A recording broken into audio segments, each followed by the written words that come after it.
Now we start zero order kinetics. First zero order reactions होती क्या हैं? देखिए, ज़ीरो ऑर्डर रिएक्शंस की बात करें तो जैसे हमारे पास एक रिएक्शन है, ए गिव्स आउट प्रोडक्ट, ठीक है। अब इस रिएक्शन का रेट हम क्या लिखेंगे?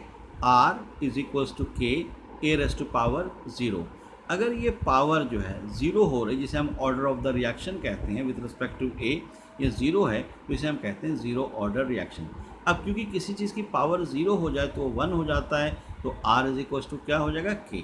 Means in case of zero order reaction rate does not depends upon concentration of the reactant, does not depends upon the concentration of the reactant. इसका मतलब ये नहीं है कंसंट्रेशन चेंज नहीं होगी। भाई रिएक्शन है तो ए प्रोडक्ट में कन्वर्ट होगा, कंसंट्रेशन विथ टाइम चेंज होगी, बट रेट जो है वो कंसंट्रेशन पर डिपेंड नहीं करेगा। तो अगर इसको आप ग्राफिकली देखें तो ग्राफ देखिए, आपके पास ये ग्राफ है, हमने यहाँ पर रेट लिया है वाई एक्सिस पर, एक्स एक्सिस पर कंसंट्रेशन है, कंसंट्रेशन इंक्रीज हो रही है, रेट थ्रू आउट कॉन्स्टेंट है। क्यों? क्योंकि rate directly proportional to only K है, कंसंट्रेशन का कोई यूज़ यहाँ नहीं है। इसलिए अगर आप रेट वर्सेस कंसंट्रेशन का time graph for zero order draw करते हैं तो आपको इस तरह की एक स्ट्रेट लाइन ऑब्टेन होगी। ऐसे ही क्योंकि जैसे मैंने आपसे कहा कंसंट्रेशन विथ टाइम चेंज हो रही है, कंसंट्रेशन विथ टाइम चेंज हो रही है, but rate does not depends on concentration.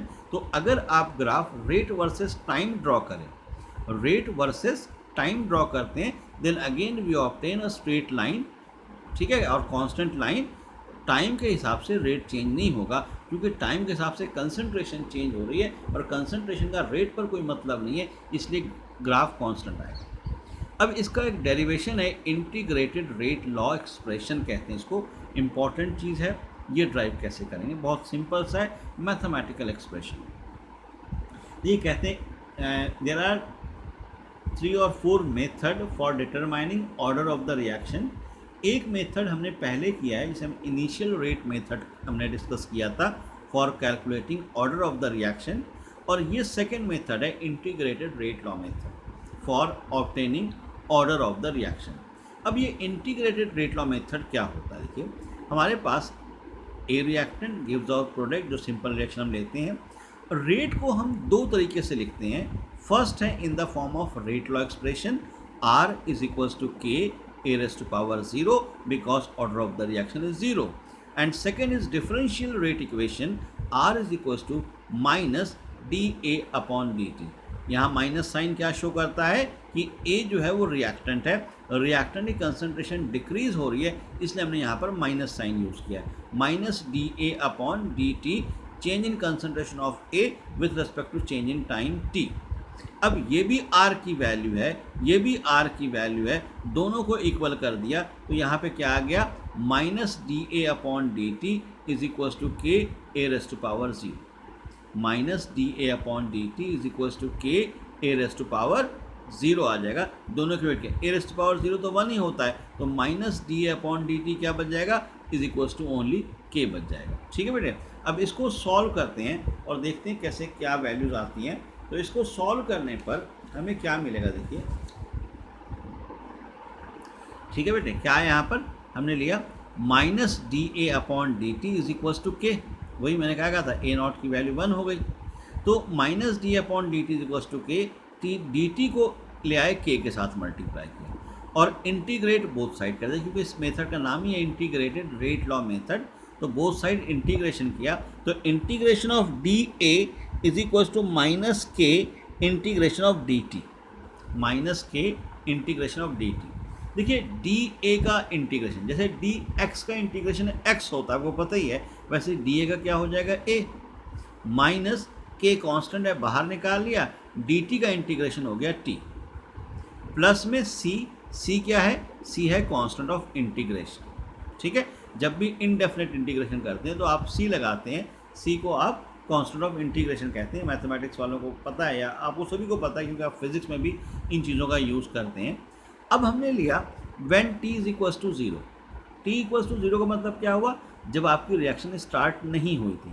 आपकी जब रिएक्शन स्टार्ट नहीं हुई थी तो जो आपकी कंसंट्रेशन थी वो भी आपके पास पूरी की पूरी थी। मीन्स हम ए को लेंगे ए नॉट, यहाँ ए नॉट रिप्रेजेंट करने का तरीका होता है, इसे कहते हैं ओरिजिनल कंसंट्रेशन कहते हैं। तो when T is equal to zero, A is equal to क्या आ गया, ए नॉट। इन दोनों वैल्यूज़ को इक्वेशन 1 में पुट कर दो, तो ए की जगह क्या आ गया, ए नॉट, के टी की जगह क्या आ गया, जीरो, तो सारा जीरो हो गया, प्लस सी, तो सी की वैल्यू क्या आ गई, ए नॉट आ गई, सी की वैल्यू ए नॉट। अब इस वैल्यू को सी की ला के कहाँ पुट करेंगे, फर्स्ट इक्वेशन में, तो ए इज इक्वल टू माइनस के टी प्लस ए नॉट बन गया।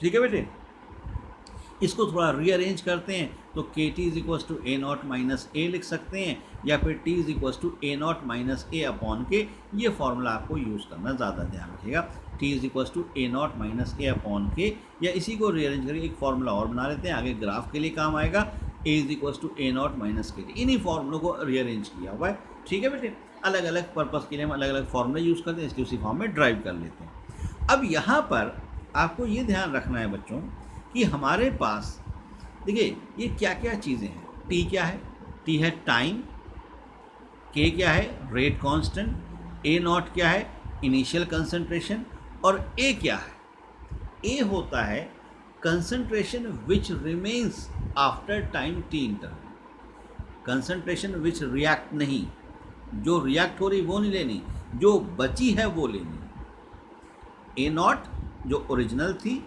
ए क्या है, जो बची हुई है आफ्टर टाइम टी इंटरवल, मतलब जब रिएक्शन स्टार्ट हुई टाइम टी पे हमने मान लिया रेट निकालना है, तो उस टाइम की कंसंट्रेशन होती है, ए होती है।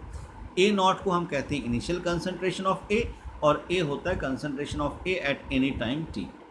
ठीक है बच्चों, तो ये आपका इंटीग्रेटेड रेट लॉ एक्सप्रेशन है for zero order reaction. Formula बहुत इंपॉर्टेंट है, T is equal to A not minus A upon K. अब ये जो आपका है A is equal to A not minus के टी, मैंने आपको कहा था ग्राफ के लिए इसको यूज़ करेंगे, यही फॉर्मूला है, बस रीअरेंज किया है। अब देखिए यहाँ पर ए नॉट माइनस के टी, हमारे पास ए वेरिएबल है जो चेंज हो रहा है विथ रिस्पेक्ट टू टाइम, तो इसलिए ग्राफ ड्रॉ करेंगे हम ए और टाइम का। ये देखिए ग्राफ हमने ड्रॉ किया ए और टाइम का, मतलब concentration with respect to time. A लिया हमने वाई एक्सिस पर, टाइम लिया हमने एक्स एक्सिस के ऊपर। अब ये आपके पास इक्वेशन क्या थी, A is equal to A not minus के टी। इसको जो स्टैंडर्ड इक्वेशन स्ट्रेट लाइन की होती है, देखिए यहाँ पर ए नॉट, ए, के, टी, किसी पर कोई पावर नहीं है, मतलब ये लीनियर इक्वेशन है, तो इसलिए हमने कंपेयर किया किससे, y is equal to M X plus C से। अब इसमें y a है तो a y एक्सिस पर आ गया, t x है इसलिए x एक्सिस पर आ गया। जो स्लोप m जो है स्लोप होता है, तो m किसके इक्वल है, माइनस के। इसका स्लोप नेगेटिव है इसलिए लाइन डाउनवर्ड आ रही है, अगर स्लोप पॉजिटिव होता है तो लाइन ऊपर जाती है, बट क्योंकि यहाँ स्लोप माइनस में है तो इसलिए लाइन कहाँ आएगी, नीचे आएगी, जो स्लोप हो गया माइनस की। और जो c होता है, इस c को हम कहते हैं y इंटरसेप्ट, मतलब जो ये ग्राफ वाली लाइन है ये y को कहाँ कट करेगी, वो आपका c होता है। तो इस इक्वेशन में a नॉट वो पॉइंट है, तो जहाँ पे ये ग्राफ कट कर रहा है इस लाइन को, ये पॉइंट मतलब ये वाली हाइट जो इतनी है, ये किसकी वैल्यू है, a नॉट की वैल्यू। ठीक है, और ग्राफ क्या होगा स्लोप का, माइनस के इक्वल होगा। तो ग्राफिकली आप इस तरह से इसको प्रेजेंट कर सकते हैं जीरो ऑर्डर काइनेटिक्स को। अब देखिए कुछ कैरेक्टरिस्टिक्स हैं इसकी जो है जीरो ऑर्डर की। पहली है half life of the reaction. Half life का मतलब होता है, half life of the reaction का मतलब जो आपका रिएक्टेंट है वो half life of reaction means time in which reaction completed 50% is called half life. Half life देखिए इसमें क्या करते हैं, at T is equal to T half, हम क्या करते हैं इसको इस तरह से डोनेट करते हैं, टी हाफ लिखते हैं। When T is equal to T half, A is equal to क्या हो जाएगा, ए नॉट डिवाइडेड बाय 2 हो जाएगा, मतलब जो ओरिजिनल कंसंट्रेशन है उसका हाफ हो जाएगा। अब इन वैल्यूज़ को हमने किसे पुट किया, फॉर्मूले में, तो T half is equal to A not minus A not divide by 2 whole divide by k. LCM लेंगे तो टी हाफ आ गया A not divide bye 2k, ये आ गया फॉर्मूला। एक इंपॉर्टेंट फॉर्मूला अगेन है, half life for a zero order reaction is a naught divided by 2k. A naught is initial concentration, means T half is depends on the initial concentration of the reactant. ठीक है बेटे, तो T half मतलब half life जो है zero order के लिए it depends on the concentration of the reactant. ठीक है, initial concentration of the reactant. उसके बाद एक टर्म हम यूज़ करते हैं life time. Life time means जब रिएक्टेंट 100% रिएक्ट कर जाए। हाफ लाइफ में 50% रिएक्ट हो रहा था, लाइफ टाइम में 100% रिएक्ट होगा, तो इसको लिखते हैं TLF, T is equal to TLF life time. अब देखिए अगर 100% कंप्लीट हो रहा है तो A जो है वो तो ज़ीरो हो जाएगा, क्यों? क्योंकि A होता है which remains after time T interval, तो अगर पूरा का पूरा यूज़ हो गया तो बचा क्या? ज़ीरो। इसको ला के पुट करो तो T life time is equal to क्या आ जाएगा? A0 minus A upon k, A की वैल्यू ज़ीरो तो A0 डिवाइड बाई के, तो टी लाइफ टाइम हो गया A0 डिवाइडेड बाई के। अब यहाँ देखिए अगर आप ऑब्जर्व करें तो लाइफ टाइम का हाफ वहाँ क्या था? A0 डिवाइडेड बाई 2k, तो मतलब लाइफ टाइम का आधा हाफ लाइफ टाइम होता है। जैसे एक एग्जांपल लिया हमने यहाँ पर कि हमारे पास मान लो A0 100 है, कितना है? 100 है। 100 से 50 जाने के लिए इसको हाफ लाइफ लगा A0 डिवाइडेड बाई 2, जो टाइम लगा वो कितना है? A0 divide by 2k। फिर 50 से 0 के लिए कितना लगा? अगेन कितना लगा? A0 डिवाइडेड बाई 2k, ठीक है। तो टोटल लाइफ टाइम कितना हो गया? ऐड कर दो A0 बाई के। तो ये इस तरह से भी आप सॉल्व कर सकते हैं। या देखो कई बार क्या होता है क्वेश्चन ट्रिकी टाइप के आप सॉल्व कर सकते हो अगर आप कोशिश करो तो। वैसे बोर्ड वाइज हमने फॉर्मूला यूज़ करना है, बट ऑब्जेक्टिव वाइज आप इन मेथड का यूज़ कर सकते हैं। जैसे हमें गिवन है ए रिएक्टेंट है जिसकी कंसंट्रेशन है 100, after time T interval it reduces to 90, या आप कह सकते हो कि 10% कंप्लीट होने में टाइम कितना लगा? टी। तो हमें कहा गया calculate time required for 80% completion, यानी कि 100 से 20 कंसंट्रेशन आ जाएगी, 80% कंप्लीशन का टाइम क्या होगा ये निकालना। कैसे निकाल सकते हैं? अब हमें पता है कि 100 से 90, तो यहाँ पर क्या कहा था? 100 से 90 के लिए टाइम टी है, तो 100 से 20 के लिए टाइम क्या लगेगा वो पूछा है आपसे बेटा। देखिए 100 से 90 में अगर टी है तो ऑब्वियसली 90 से 80 में भी टी होगा।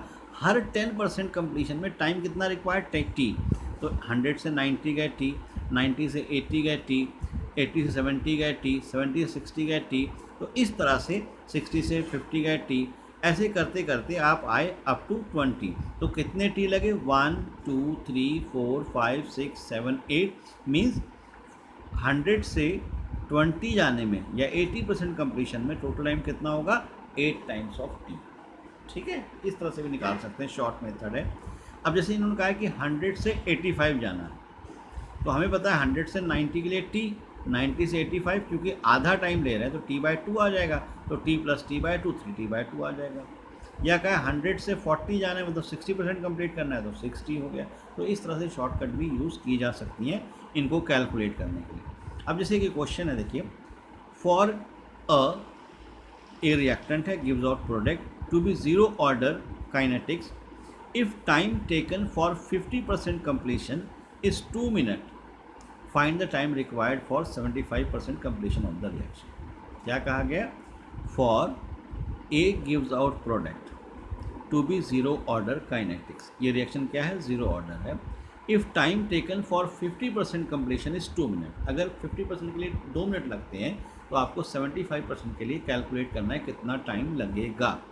अब देखिए फॉर्मूला हमारा वही A = A0 - KT और T = A0 - A/K, T = A0 - A/K। अब A0 हमारा क्या है? 100 है, क्यों? क्योंकि उन्होंने कहा कि 50% कंप्लीट हो रहा है, तो परसेंट में है तो A0 क्या आ गया? 100 आ गया, A क्या आएगा? 50 आएगा, ठीक है। और टाइम कितना दिया हुआ है? 2 मिनट दिया हुआ है, तो पुट कर दिए लाकर इसके अंदर फॉर्मूले में, time 2, A0 100, A 50 divide by K की वैल्यू कैलकुलेट कर ली, और K की वैल्यू क्या कैलकुलेट करके आ रही है? K की वैल्यू आ रही है 25, K की वैल्यू क्या आ गई आपकी? 25 आ गई। अब K की वैल्यू 25 आ गई, दोबारा फिर A0 लीजिए, किसके लिए निकालना था? 75 के लिए। तो हमने क्या किया? A0 की वैल्यू कितनी ली? 100। A कितना आएगा? अब यहाँ देखिए A कितना आएगा, ये चीज़ ध्यान रखनी है। यहाँ A जो आएगा वो आएगा आपका, क्योंकि 75% कंप्लीट हो रहा है, वो हमने नहीं लेना, हमने लेना होता है जो बचा हुआ है। तो बचा कितना? 100 - 75 मतलब 25, तो आएगा 100 - 25 अपॉन K, 75 अपॉन 25, ये आ गया 3 minute.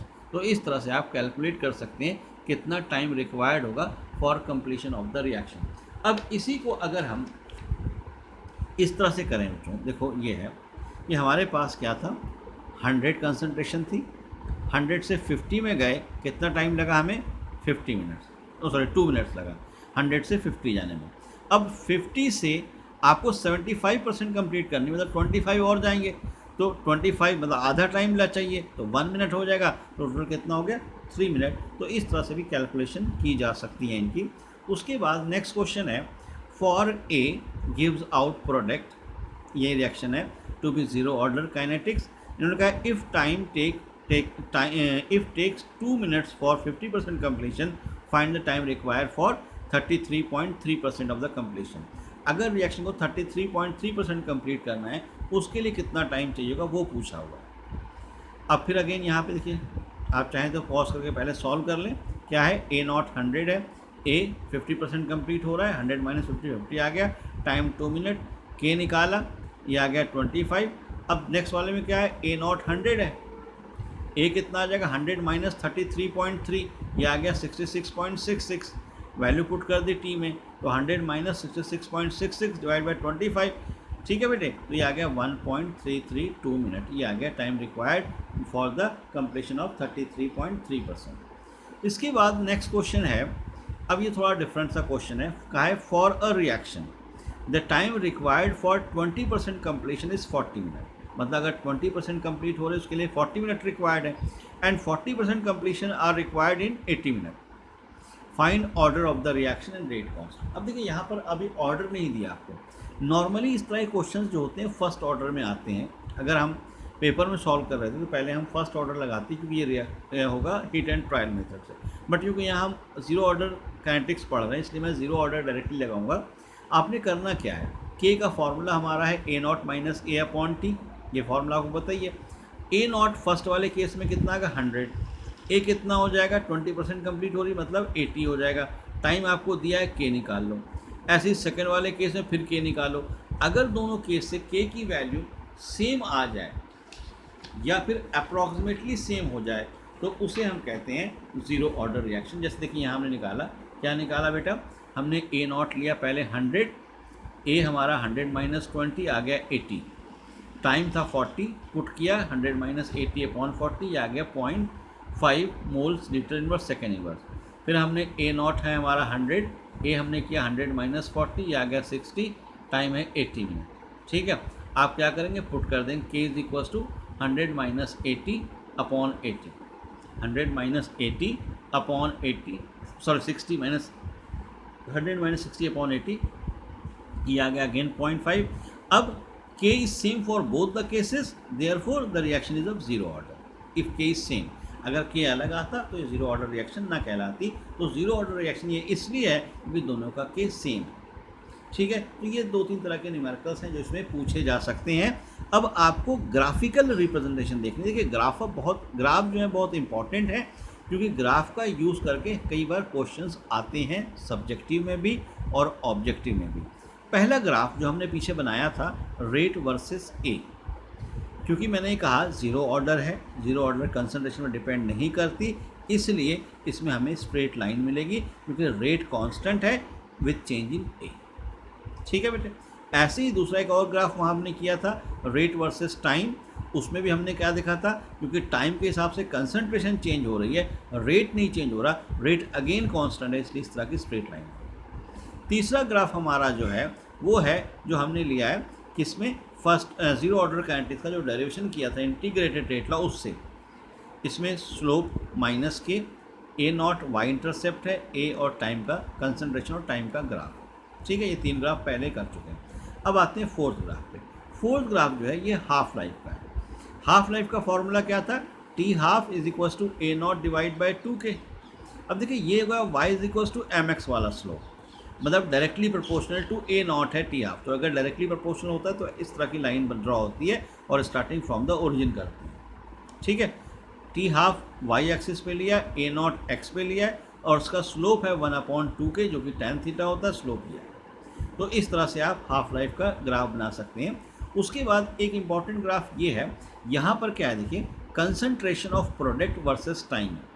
Concentration of product versus time है, थीटा यहाँ स्लोप है। अब देखिए यहाँ पर हमारे पास रिएक्शन है, A gives out B, A reactant B product. When T is equal to 0 A is equal to A naught initial concentration, B उस समय होगा नहीं। आफ्टर टाइम टी ए कुछ रिएक्ट हुआ तो बच गया A not minus X, X is the amount which converted into product. तो यहाँ पर जितना यहाँ से कन्वर्ट होगा उतना यहाँ फॉर्मेशन होगी, तो हम यहाँ क्या लेते हैं, जो बचा हुआ है। अब जो हमारा जीरो ऑर्डर का फॉर्मूला है वो क्या है, A is equal to A not minus के टी। ए क्या होता है, which remains after time T, तो यहाँ क्या बचा था, ए नॉट माइनस एक्स, तो वो ला के वैल्यू पुट कर दी, A not minus X is equal to A not minus के टी। ए नॉट से ए नॉट कैंसिल हो गया, तो क्या बच गया, minus X is equal to minus के T, minus minus cancel, X की वैल्यू आ गई के टी, तो X directly proportional to T, slope K, again straight line with slope K. ठीक है, तो ये अलग अलग ग्राफ्स हैं जो आपको याद रखने हैं फॉर ज़ीरो ऑर्डर रिएक्शन।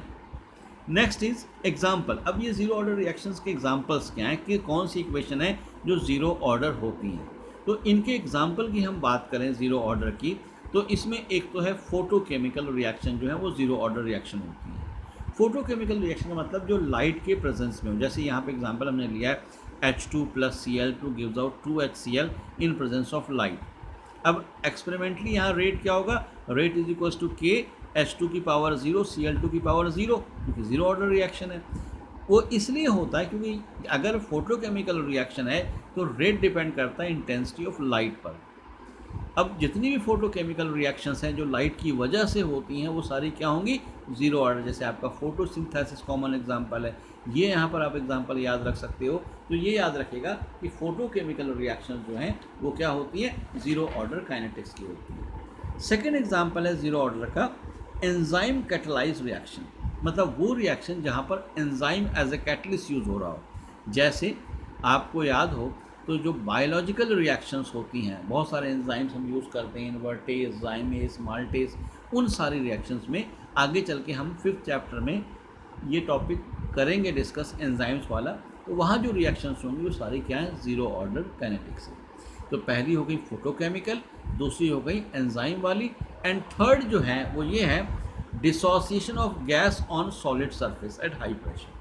मतलब अगर गैस का डिसोसिएशन हो रहा है, जैसे यहाँ पर है कि 2NH3 अमोनिया हाई प्रेशर पर N2 और H2 में कन्वर्ट हो रही है, तो इस तरह की रिएक्शंस का भी हम कहते हैं कि ये ज़ीरो ऑर्डर रिएक्शंस हैं।